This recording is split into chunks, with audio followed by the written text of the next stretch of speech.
Hello and welcome back to kids commerce zone. So दोस्तों, जैसा कि मैंने प्रॉमिस किया था कि आपको एमसीक्यूज़ के वीडियोस अब मैं प्रोवाइड करना शुरू करूंगा, तो आज मैं लेके आया हूं क्वेश्चन नंबर 511 के आगे के एमसीक्यूज़।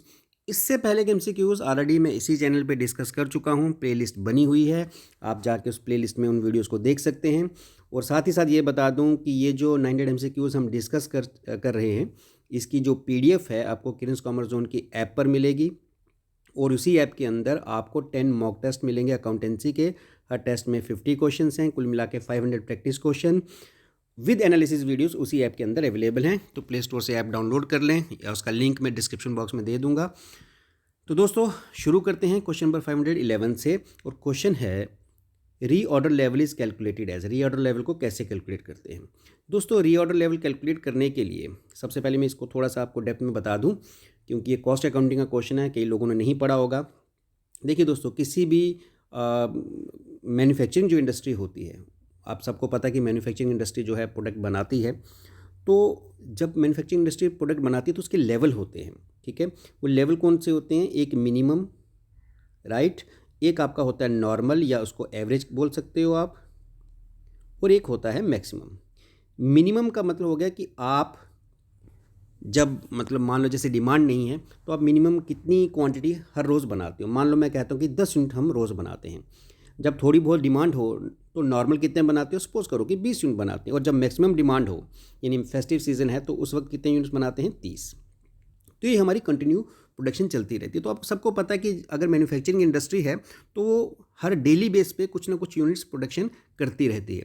तो ऐसा नहीं है कि मुझे आज प्रोडक्शन करनी है तो आज ही मैं स्टॉक ऑफ रॉ मटेरियल खरीदूंगा। रॉ मटेरियल आपके पास हमेशा स्टॉक में रहना चाहिए। अब कब आपको दोबारा से ऑर्डर प्लेस करना है for purchase of new raw material, ये है रीऑर्डर लेवल। कब परचेज करना है? देखिए दोस्तों, कोई भी ऑर्डर जब हम प्लेस करते हैं, मान लो आज मैं कोई ऑर्डर प्लेस कर रहा हूँ, तो डिलीवरी आने में 2 से 3 दिन का समय लग सकता है। तो अगर मैं टाइम की बात करूँ तो टाइम को भी हम 3 हिस्सों में बांट लेंगे। एक होगा मिनिमम पीरियड, सपोज करो कि 3 दिन। एक होगा नॉर्मल पीरियड, मान लो 4 दिन। और एक होगा मैक्सिमम पीरियड, मान लेता हूँ कि 5 दिन। तो मिनिमम 3 दिन में मान लो मेरे पास रॉ मटेरियल पहुँच जाएगा, और मैक्सिमम 5 दिन, और एवरेज मान लो 4 दिन लगते हैं। तो मुझे कब ऑर्डर प्लेस करना है दोस्तों? टू प्ले सेफ, हर बिजनेस सेफली प्ले करना चाहता है।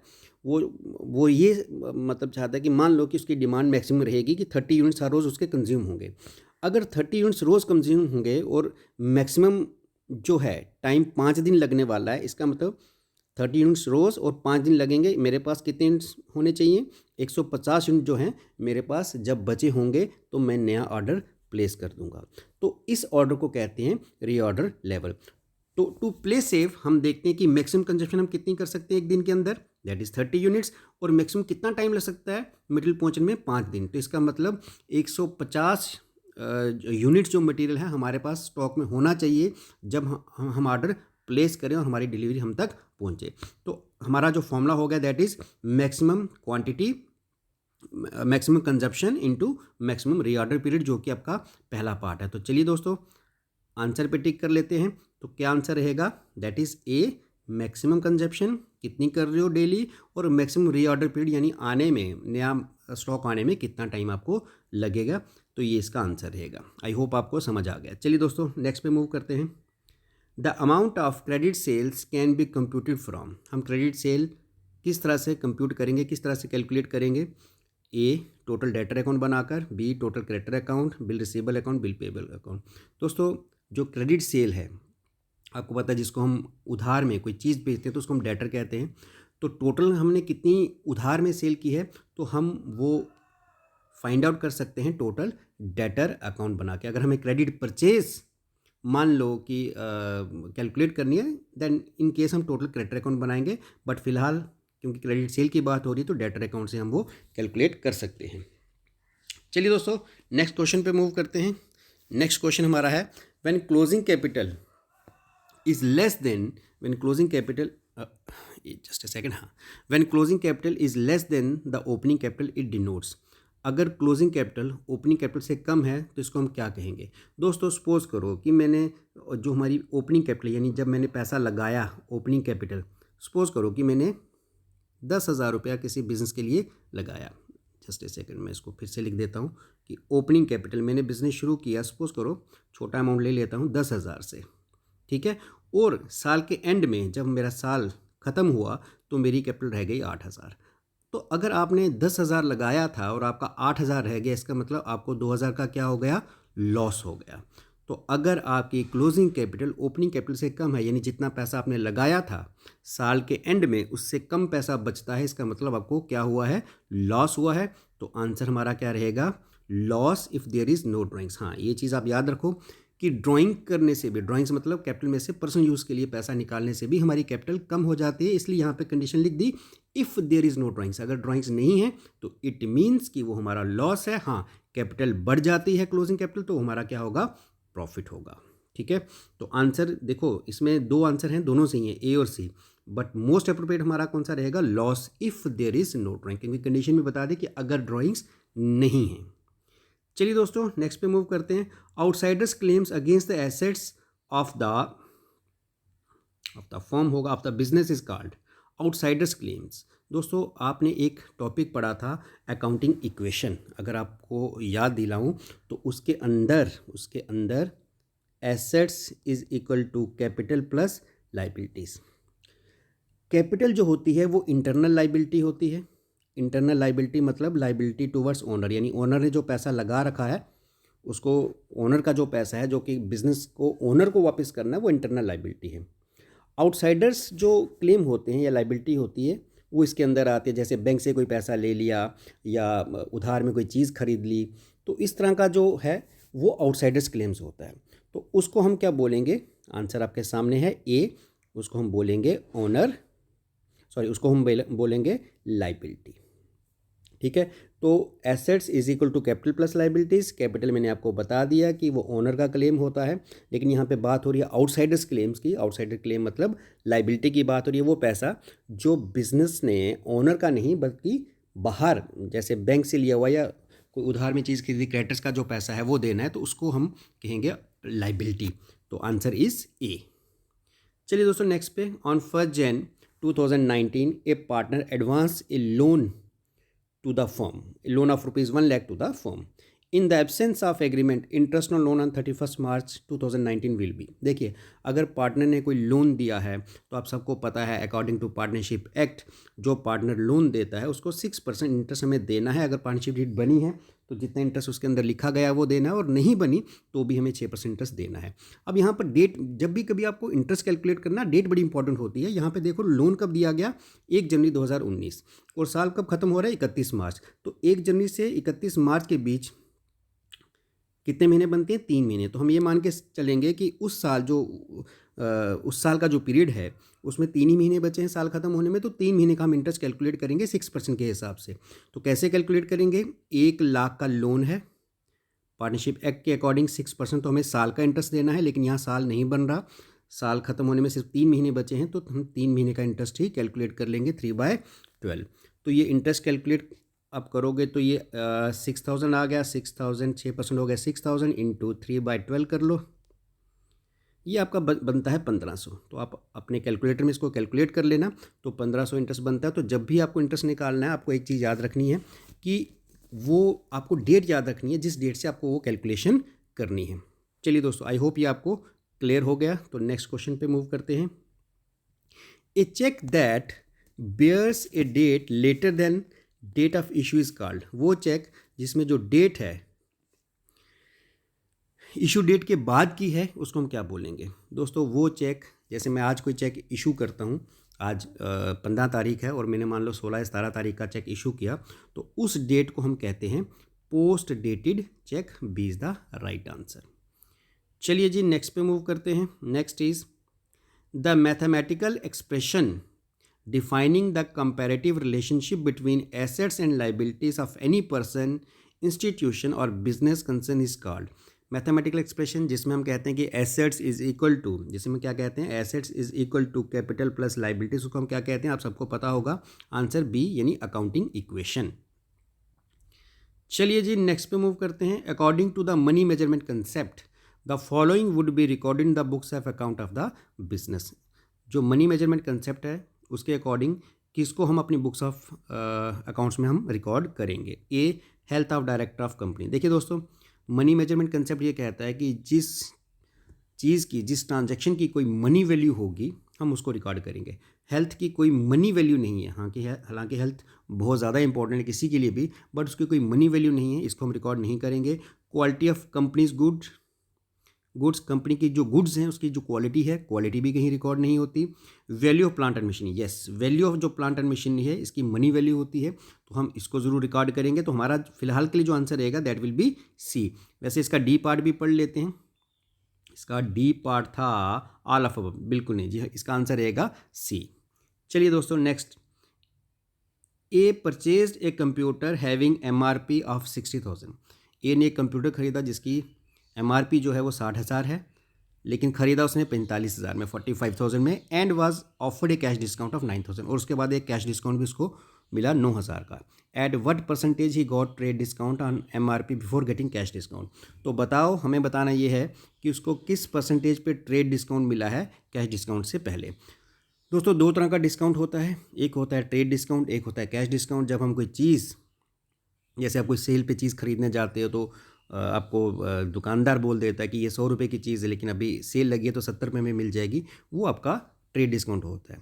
और कैश डिस्काउंट क्या होता है ये भी बता दूं कि जब हम टाइमली किसी को पेमेंट करते हैं या फिर किसी को पेमेंट देते या फिर लेते हैं, उस समय हम किसी को जो डिस्काउंट देते या फिर लेते हैं that is called cash discount. Prompt payment पे, टाइमली पेमेंट पे जो डिस्काउंट मिले वो कैश डिस्काउंट है। हमें अभी बात करनी है ट्रेड डिस्काउंट की। देखिए 60,000 की चीज़ थी, बराबर है, आपको मिली 45,000 में, 45,000 में, इसका मतलब आपको 15,000 का डिस्काउंट मिला। अब इसकी परसेंटेज कैसे निकालनी है? जितना आपको ट्रेड डिस्काउंट मिला 15,000, इसको डिवाइड कर लो इसकी MRP के साथ। कितनी MRP? 60,000, और मल्टीप्लाई कर लो 100 के साथ।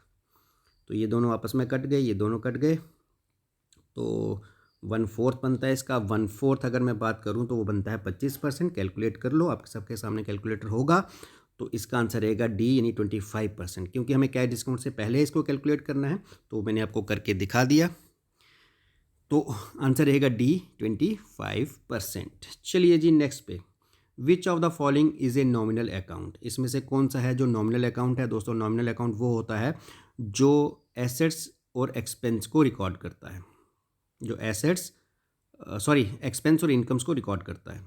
तो चलिए नॉमिनल अकाउंट कौन सा है इसमें से? Prepaid insurance. जो प्रीपेड इंश्योरेंस है ये हमारा एसेट अकाउंट है। अगर हम मॉडर्न अमेरिकन अप्रोच से बात करें, ये भी हमारा एसेट अकाउंट है। अगर हम मॉडर्न अमेरिकन अप्रोच से बात करें, इंश्योरेंस एक्सपेंस, तो जैसे मैंने कहा कि हमारा जो नॉमिनल अकाउंट है वो एक्सपेंसेस को रिकॉर्ड करता है, तो इंश्योरेंस एक्सपेंस हमारा जो है वो नॉमिनल अकाउंट है। इंटरेस्ट रिसीवेबल, अगेन ये एसेट, अगर मॉडर्न अमेरिकन अप्रोच की बात करें तो ये एसेट अकाउंट है हमारा, ठीक है। या फिर अगर हम ट्रेडिशनल अप्रोच से बात करें तो ये तीनों जो मैं बता रहा हूँ, ये तीनों ये हमारे पर्सनल अकाउंट में आते हैं, ठीक है। रिप्रेजेंटेटिव पर्सनल अकाउंट याद रखना। तो राइटिंग मेरा थोड़ा डॉक्टरों वाला है, तो जो बोल रहा हूँ उसको लिख लेना, रिप्रेजेंटेटिव पर्सनल अकाउंट। और अगर हम मॉडर्न अमेरिकन अप्रोच की बात करें तो ये एसेट्स अकाउंट्स में आते हैं। चलिए दोस्तों नेक्स्ट पे बात करते हैं। Question number 521, classification of cost is useful. Cost की क्लासिफिकेशन हम क्यों करते हैं? कॉस्ट अकाउंटिंग का क्वेश्चन है दोस्तों। कॉस्ट की क्लासिफिकेशन हम कॉस्ट निकालने के लिए करते हैं, सिंपल सी बात, टू आइडेंटिफाई कॉस्ट। क्लियर हो गया? चलिए जी next, element of cost of. Cost के कितने एलिमेंट हैं? कितनी तरह की कॉस्ट होती है दोस्तों? कॉस्ट होती है तीन तरह की। तीन तरह की कौन सी? मटेरियल, जस्ट ए सेकेंड, तीन तरह की कॉस्ट कौन कौन सी है? मटेरियल, लेबर और ओवरहेड्स। तो तीन तरह की जो है एलिमेंट ऑफ कॉस्ट है, material, labour and overheads. Cost accounting का ये क्वेश्चन है। चलिए दोस्तों next, of the two sides of trial balance does not tally, which account is open. देखिए ट्रायल बैलेंस हमारा जो होता है, अगर वो टैली ना करे, यानी उसकी दोनों साइड्स बराबर ना आए, तो कौन सा अकाउंट ओपन होगा?